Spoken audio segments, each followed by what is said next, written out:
اعوذ باللہ من الشیطان الرجیم بسم اللہ الرحمن الرحیم۔ میں پچھلی ویڈیو سے پیغمبر پر ایمان لانے کی ضرورت کے موضوع پر بیان کر رہا ہوں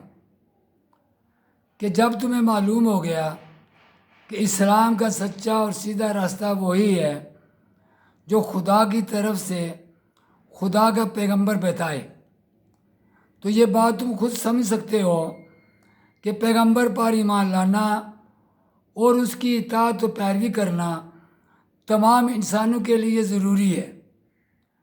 یہ تو وہ بات ہے جو سرسری نظر میں ہر شخص سمجھ سکتا ہے، لیکن اگر تم زیادہ غور کر کے دیکھو گے تو تمہیں معلوم ہوگا جو شخص پیغمبر پر ایمان لانے سے انکار کرتا ہے اس کو خدا تک پہنچنے کا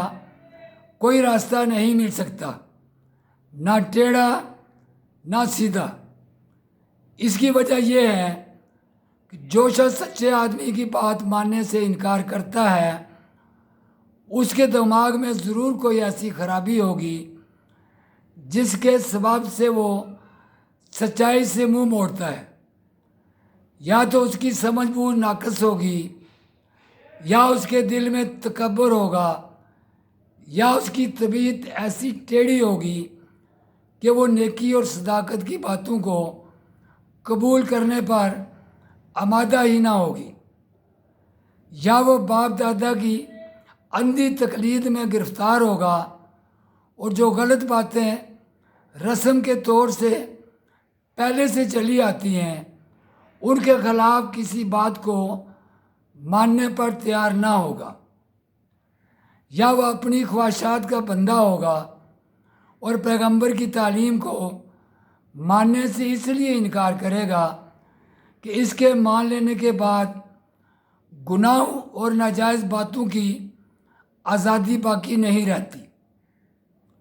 یہ تمام اسباب ایسے ہیں کہ اگر ان میں سے کوئی ایک سبب بھی کسی شخص میں موجود نہ ہو تو اس کو خدا کا راستہ ملنا غیر ممکن ہے، اور اگر کوئی سبب بھی موجود نہ ہو تو یہ ناممکن ہے کہ ایک سچا غیر متعصب اور نیک آدمی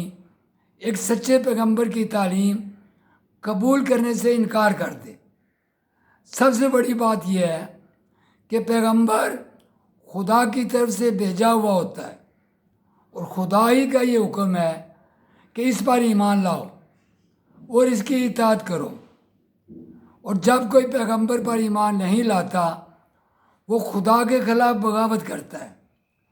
دیکھو، تم جس سلطنت کی رعیت ہو اس کی طرف سے جو حاکم بھی مقرر ہوگا تمہیں اس کی اطاعت کرنی پڑے گی۔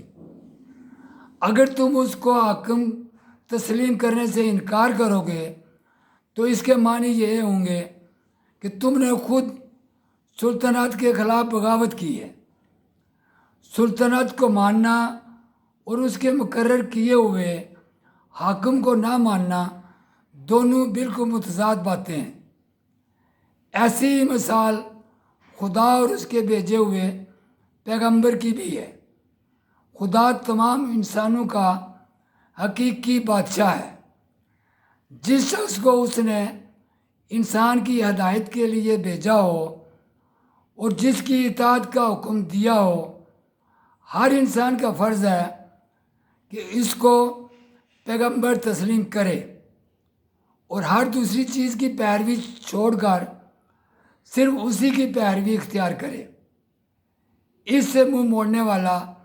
بہرحال کافر ہے، خواہ وہ خدا کو مانتا ہو یا نہ مانتا ہو۔ شکریہ۔